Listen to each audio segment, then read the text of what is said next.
కర్నూలుకు చెందిన బసవరాజు గారు ఫేస్బుక్ ద్వారా అందించిన ఒక ముఖ్యమైన విషయం.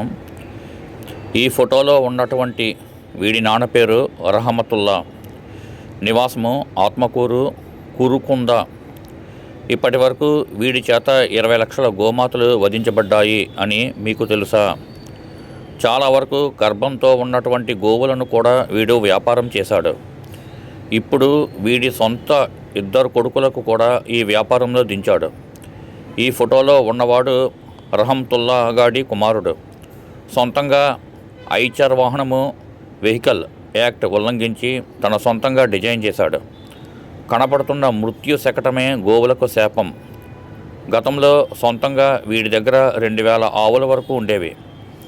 ఆత్మకూరు ప్రాంతాల్లో అక్కడక్కడ అడవుల దగ్గర జంగాలోళ్ళు సుగాలి గోళ్లతో పొట్టేళ్ల తరహా పెంపకం కొనసాగించేవాడు. వీడి మీద ఇంతవరకు పీడీ యాక్ట్ పోలీసులు పెట్టనే లేదు. ఫేస్బుక్లో హిందువులే ఆవులు అమ్ముతున్నారని చెబుతూ ఉంటారు. కాదురా నాయనా అన్నా వినరు.